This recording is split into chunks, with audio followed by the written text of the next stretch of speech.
verso 47 ao verso de número 49. O evangelista aqui no capítulo 13, ele fala de 7 parábolas e que faz referência ao reino de Deus. Por que a grande pergunta que até os discípulos perguntaram para Jesus é: por que Jesus falava então em parábolas? Não é? Por que Jesus falou tanto em parábolas? No verso 10, Mateus capítulo 7, ou melhor, Mateus capítulo 13, verso de número 10, ele diz assim: então se aproximou os discípulos e perguntou: por que eles falam por parábolas? Esta é a grande pergunta. Aqui nesse capítulo, só nesse capítulo, nós encontramos 7 parábolas que Jesus faz referência ao reino do Senhor. No verso seguinte, no verso 16, vamos pular um pouquinho, ele diz assim: bem-aventurado, porém, os vossos olhos, porque veem, os vossos ouvidos, porque ouvem. Antes o verso 13, perdão, verso 13. Por isso lhe falo por parábolas. Jesus explicando por que ele estava falando por parábolas. Porque vendo não veem, e ouvindo não ouvem, nem entendem. Porque muitas pessoas vão ouvir o texto sobre Jesus, muitas pessoas vão ouvir sobre Jesus, vão ouvir as parábolas de Jesus, vão dizer assim: uau, uau, que ensinamento fantástico, que ensinamento, né? Como Jesus é sábio, como o mestre Jesus era sábio. E tem muita gente que gosta de ouvir, tem muitas pessoas que acham bonitinhas as histórias de Jesus, bonitinhos os textos bíblicos, mas não vão se apropriar da verdade que Jesus ensina. Assim muita gente está vivendo, acha lindo ouvir a Bíblia, acha bonito ouvir os pregadores, ouvir ali as mensagens, mas poucos se apropriam verdadeiramente daquele ensino. Então Jesus está dizendo aqui: olha, muitos vão ouvir esta palavra, muitos vão ver, mas não vão enxergar, não vão entender, não vão escutar. Por isso que eu falo por parábolas. Mas vocês, olha só o que ele diz no verso de número 16: mas vocês, bem-aventurados, porém os vossos olhos, porque veem, e os vossos ouvidos, porque ouvem. Lembram, Paulo escreve lá em 2 Coríntios 4,4, que diz que o Deus desse século cegou o entendimento dos incrédulos. Então tem muita gente vendo, tem muita gente ouvindo, mas não estão entendendo, não estão se apropriando da verdade que está sendo ensinada. Então nesta noite, meu desejo é que esta parábola, de alguma forma, você possa se apropriar da palavra de Deus na sua vida. Palavra essa que é poderosa, palavra essa de Jesus, porque há poder no nome de Jesus, há poder quando nós se apropriamos dessa palavra. Ela nos limpa, ela nos transforma, ela nos dá uma nova vida, nos dá uma nova razão de viver. Mas tem gente que só acha bonitinho, tem gente que gosta de estar na igreja ouvindo, tem gente que gosta de ouvir as parábolas, os textos bíblicos. Então Jesus está ensinando, está nos dizendo aos discípulos: eu falo por parábolas. Por quê? Porque tem muita gente que vai achar bonito, interessante, mas não vão se apropriar. Os seus corações são duros, são duras cerviz, eles não vão se encurvar, não vão se apropriar da palavra que eu estou ensinando. Vamos ver essa parábola, a última parábola dessa sequência de 7 parábolas que Jesus fala sobre o reino, aqui em Mateus capítulo 13, verso de número 47, então ele diz assim: o reino dos céus é ainda semelhante a uma rede que, lançada ao mar, recolhe peixes de toda espécie. Quando eu comecei a estudar essa parábola, a primeira aplicação que me veio à mente foi aquela que uma banda chamada Rede Ativa escreveu uma música chamada Lançar a Rede. Eles escrevem assim no coro da música: vou lançar a minha rede ao mar, muitas almas também vou ganhar, tantas que eu não poderei contar, almas como as areias do mar. Não é? Então, a primeira aplicação que eu pensei nesse texto, refletindo sobre esse texto, foi exatamente sobre esta música que alguns anos atrás eu cantava bastante. Vou lançar a minha rede ao mar, e muitas almas vou também ganhar, como também fui ganho, né? Como ele me alcançou, como ele me conquistou, como ele me atraiu, vou também lançar a rede ao mar. Então a rede aqui, essa rede no grego é sagni, que significa uma grande rede, uma grande rede de pesca. Seria aquela rede varredeira. Então, a primeira lição que nós podemos perceber é que o evangelismo, por mais que nós queremos lançar a rede, essa rede aqui que Jesus está se referindo é uma rede muito grande. É uma rede que não se lança sozinho. E o evangelismo, não, irmãos, entendam bem. O evangelismo não é algo que nós fazemos sozinhos. Não dá para lançar uma grande rede sozinho na força do braço. A pescaria vai ficar inócua, não vamos conseguir alcançar os resultados. Mas o evangelismo se faz, né, em grupo, se faz no coletivo, se faz com a igreja, não se faz sozinho. Se faz unido, em comunhão, junto com outras pessoas. Tanto é que quando Jesus dividiu os seus discípulos, ele não mandou cada um ir sozinho, ele disse para ir de 2 em 2. Então o evangelismo não deve ser evitado, buscar fazer o evangelismo de carreira solo. Não, o evangelismo, não é? Quando eu era missionário, eu brincava que quando a junta mandava um candidato sozinho para um determinado campo, eu dizia assim, lá vai o Rambo, né? É o evangelismo Rambo, ou Braddock, né? Que não sei quantos aqui lembram desse. O Rambo, a missão, né? O evangelismo, a missão Rambo. Então você pega um missionário sozinho, bota ele no campo lá e diga, não, vai conquistar lá aquele campo. Não, irmãos, isso não é bíblico, não. A Bíblia nos ensina que Paulo tinha sua equipe, Paulo iria com seu grupo, né? Então nós não, a rede para ser lançada precisa ter uma equipe, precisa ter juntos, precisa formar ali um pequeno grupo, formar uma liderança, um grupo, para ir junto, conquistar, lançar a rede, para trazer o peixe. O verbo lançar aqui no grego é balo. Lançar ou jogar, significa lançar ou jogar numa coisa sem cuidar aonde ela cai. Então, balo, lançar, eu lanço a rede, eu lanço, não sei aonde vai cair, não sei se vai atingir ou não. Ela é diferente dos verbos usados nas outras parábolas aqui. Os verbos usados nas parábolas anteriores é espeiro, que significa semear. Então, o semeador saiu a semear, o grão da mostarda que foi plantada, semeada. Então, foi tudo utilizada a palavra espeiro. Então, diferente de balo e espeiro, mas tanto no balo como que é lançar, ou espeiro, semear, o resultado, às vezes, nem sempre é o que esperamos. Às vezes, porque o solo que a semente é recebido não estava preparado como a boa terra, sendo que a semente fora, às vezes, roubada, né? Conforme diz a primeira parábola desse capítulo de número 13, ela então não sobrevive devido ao solo ser rochoso, e nesse caso aqui, a rede trouxe peixes que eram bons e peixes que não eram bons. A grande pergunta que surge aqui, né?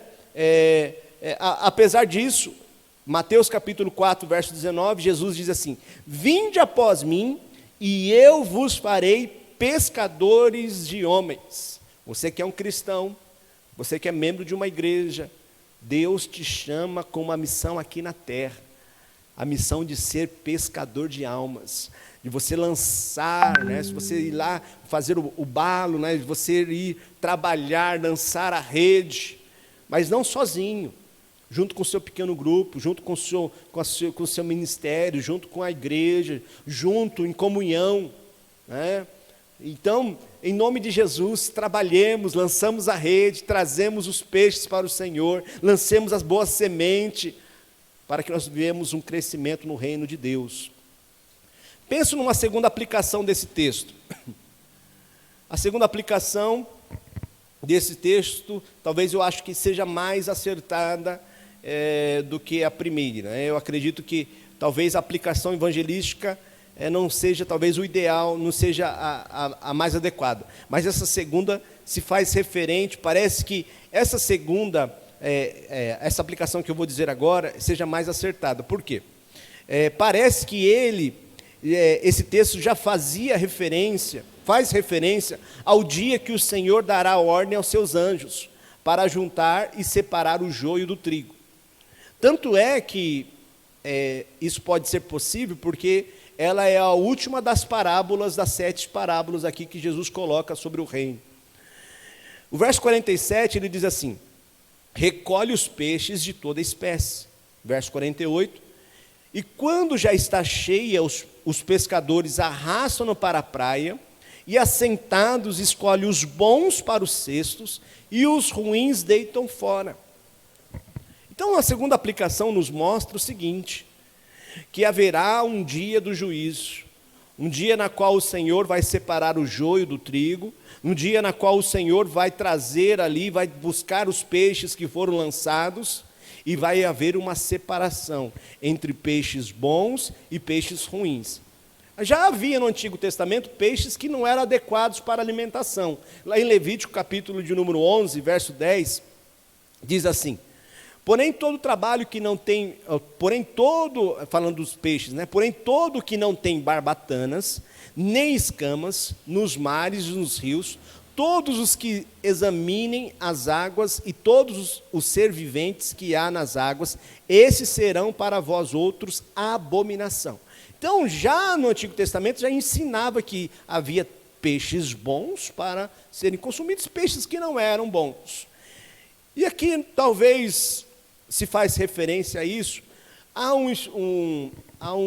alguns estudiosos vão defender que os peixes que não eram bons era por causa do tamanho, que não cresceram, né? Hoje se faz assim na pescaria aqui na questão moderna, né? Talvez seja um anacronismo a gente querer lançar esta aplicação no tempo de Jesus, não sei dizer, né? Mas o fato é o seguinte, que existem peixes que são bons, que vão ser lançados no cesto, e peixes que são maus, que vão ser lançados fora.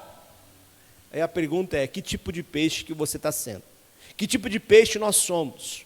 Né? Talvez nós podemos fazer uma auto-reflexão de que é o tipo de peixe que nós somos. Bem, para isso, você tem que ter alguns referenciais, né? Geralmente nós usamos 3 referências de autoconhecimento. A autorreferência, a alterreferência, a ego-referência e a tel-referência. A primeira, ela se refere a ser, né? Esta referência se refere a ser o que os outros querem que ele seja.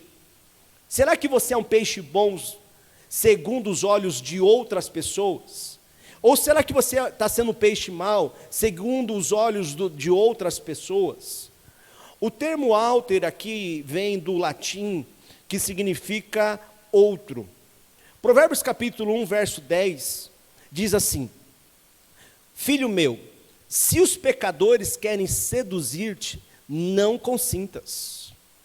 Porque tem muita gente vivendo com os olhos dos outros. Tem muita gente que faz só autorreferência. Ele acha que ele é aquilo que as pessoas dizem dele. Tem muita gente, talvez você está me escutando aí, está chorando, amargurado, porque alguém fez um comentário no Facebook, ou fez um comentário no WhatsApp aí seu, nos seus status, e você se encontra agora agoniado, achando que você é isso que a pessoa está dizendo aí sobre você. A autorreferência se dá, então, a pessoa viver a sua vida baseando no que os outros acham. Então ele escolhe a sua profissão porque o pai forçou ele ou ela a ser ali um advogado. Então ele estuda 4, 5 anos o curso de direito, quando termina, leva o diploma, entrega para o pai e fala aqui, está aqui, aquilo que você queria que eu fosse. Mas nunca gostou de estudar, nunca gostou da área de direito. E aí vai se tornar uma pessoa frustrada na vida. Ou a pessoa fala assim, não, está vendo, aquele rapaz deve ser um bom marido para você. E aí você começa a se relacionar com aquela pessoa que não tem nada a ver com você. E as pessoas dizem, não, ele tem que ser ela, tem que ser ele. Então tem gente que fica vivendo à base do que os outros acham da vida dele. Então, esse referencial, acredito que não seja o mais adequado.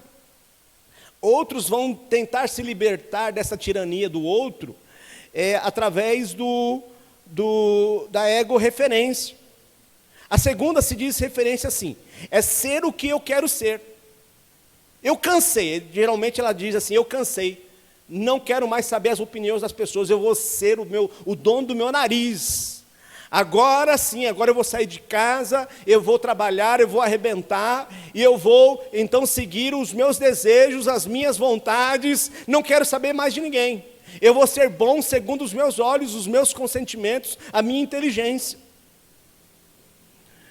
Cuidado, Provérbios 14, verso 12 diz assim, há caminhos que ao homem parece direito, mas ao cabo dá em caminhos de morte. Há muita gente vivendo aí em busca apenas dos seus desejos, do seu coração, e a única referência de si mesmo é ele. Ele que tem que se amar, ele que se ama acima de todo mundo, de todos, é ele que, então a sua referência de bom ou mal, a sua referência de moral, está baseado apenas no seu pensamento, naquilo que ele acha, naquilo que ela acha que é melhor para ele ou para ela. Isso também pode ser muito perigoso. Esse referencial é muito perigoso. A Bíblia também diz que o coração, ele é enganoso. Se você viver apenas pensando naquilo que você acha de si mesmo, cuidado, meu querido, cuidado. E vivemos um tempo de pessoas arrogantes, pessoas individualistas, pessoas que estão cheias de si mesmo. Paulo já alertava sobre isso lá em 2 Timóteo, né? Chegaríamos um tempo que seriam pessoas amantes de si mesmo. Ele é o centro do conhecimento. Acha porque está com o seu smartphone, já sabe mais que o professor, então não precisa estudar. Coloca no Google, já sabe tudo. Isso é perigoso. E a terceira referência é ser o que Deus quer que sejamos. Esta é até a referência. O prefixo tel vem do grego que significa Deus. Ó, meus irmãos, se tem alguém que nos conhece melhor do que nós mesmos, não é o vizinho da esquina, não é a vizinha da direita, nem a vizinha da esquerda, nem os seus pais, nem você mesmo. Sabe quem nos conhece muito melhor do que nós mesmos, do que os nossos pais? Salmo 139, Davi vai dizer, ele diz assim, Senhor, Tu me sondas e me conheces, sabe quando me assento e quando me levanto, de longe penetra os meus pensamentos, esquadrinhas o meu andar e o meu deitar, e me conhece todos os meus caminhos. Ainda a palavra não chegou à língua, e Tu, Senhor, já conhece toda. Oh, meus irmãos, se alguém nos conhece, se alguém tem que ser a nossa referência sobre o que é bom, se nós estamos no caminho bom ou não somos bons ou maus, essa pessoa é Deus. Deus, Ele tem, para nós nos conhecermos quem nós realmente somos, temos que olhar para o alto, olhar para Deus. Essa tem que ser a nossa referência. Não é aquilo que as pessoas dizem de você, não é aquilo que você pensa de você, mas é aquilo que Deus tem dito, Deus pensa sobre a sua vida. É isso que é importante. E Davi sabia tanto disso, que ele termina o Salmo 139, o verso 23, dizendo assim, sonda-me, ó Deus, e conhece o meu coração, prova-me e conhece os meus pensamentos, vê se há em mim algum caminho mau, e guia-me pelo caminho eterno. Meu irmão e minha irmã, meu desejo nesta noite é que você corra para Deus, que você corra para o Senhor Jesus, que você olhe para a cruz e reconheça quem você é, reconheça, peça a Deus, Deus, há algum caminho mau, há algo que eu preciso mudar, porque vai chegar um tempo que a rede vai ser puxada, E aqueles que estão no caminho mau vão ser apartados para o fogo eterno. Não tenha sua referência em si mesmo. Não seja tolo. Não faça como aquele filho pródigo, que achou que já era dono no seu nariz, matou o seu pai, pegou os seus bens, correu para o mundo. E lá no mundo não encontrou a felicidade que achava que encontraria no outro ou nos seus conhecimentos. Mas lembrou que havia um pai.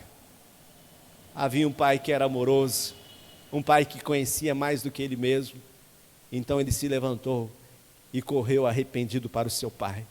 Que nesta noite você possa voltar-se para o Pai, você possa voltar-se para Deus, o seu Criador, e fazer dele o seu Pai, através de Jesus Cristo, nosso Senhor.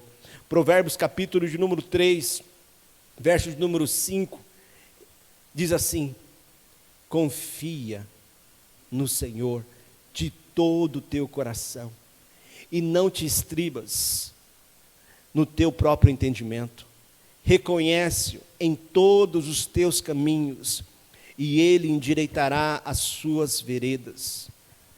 Não seja sábio aos teus próprios olhos, teme ao Senhor e aparta-te do mal. Será isso saúde para o teu corpo e refrigério para os teus ossos. Se nessa noite você está buscando a paz, se nessa noite você conectou aqui conosco para cultuar ao Senhor, buscando uma palavra que te conduzisse para o caminho de paz, não existe um outro caminho. O nome dele se chama Jesus. Ele é o caminho, ele é a verdade, ele é a vida.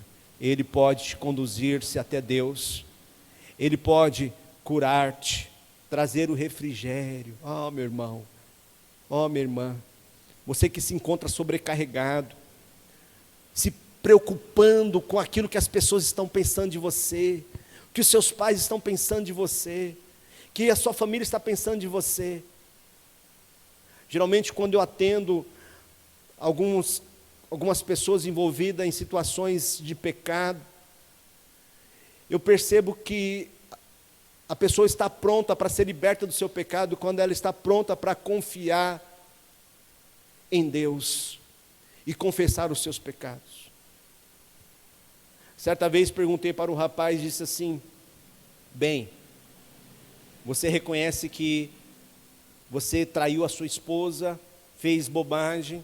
E ele disse: sim, reconheço, pastor. Muito bem, para você ser curado, para você achar paz na sua casa. Então, hoje, nós vamos chamar a sua esposa aqui, e você vai falar para ela o que aconteceu. E ele virou para mim e disse assim: pastor, como assim, pastor? Falei: você não quer receber o perdão de Deus? Se arrependeu do seu pecado? Agora, para a pessoa que você traiu, que você machucou, é hora de você ser verdadeiro. Algumas horas depois de muita conversa, muita oração, ele entendeu que deveria fazer isso. Chamamos a esposa, ele conversou a sua esposa, confiando em Deus, que o perdão já estava garantido em Cristo Jesus. Houve o perdão, houve a reconciliação e houve a cura naquele casamento, naquela família. Meu jovem, minha jovem, você que está preocupado, preocupada com essa bobagem que você cometeu, que nesta noite, confie no Senhor. Vá até essa pessoa que você feriu, que você traiu, e você vai ser liberto. Você vai receber o refrigério do alto. Você vai receber a cura para a sua vida. E ainda mais, o Senhor vai te tirar desse caminho mau. Porque um dia, quando Ele trazer esta rede e fazer a separação entre os peixes bons e os maus,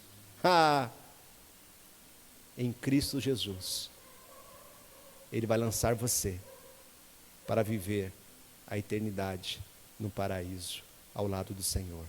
Não somos perfeitos, erramos, mas confiemos no Senhor, que nos perdoa, que pagou o preço na cruz do Calvário, para que através do sangue de Jesus, nós pudéssemos receber o perdão, a remissão, e hoje sermos nova criatura. Confie no Senhor, Confie em Deus e mude a sua vida, mude o caminho que você está andando. Tome posse dessa palavra. Jesus falou por parábolas porque muita gente ia achar bonitinho.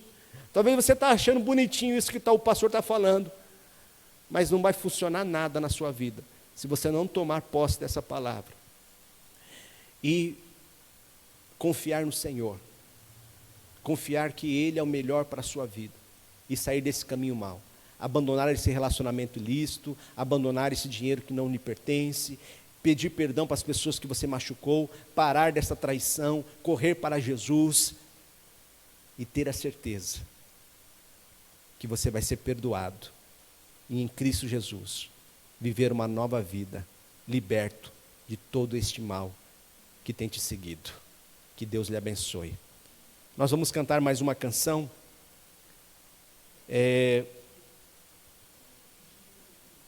Nós temos uma canção preparada aqui com os irmãos.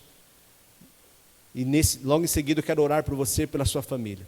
Gostaria que você refletisse sobre isso que nós acabamos de cantar, de pregar.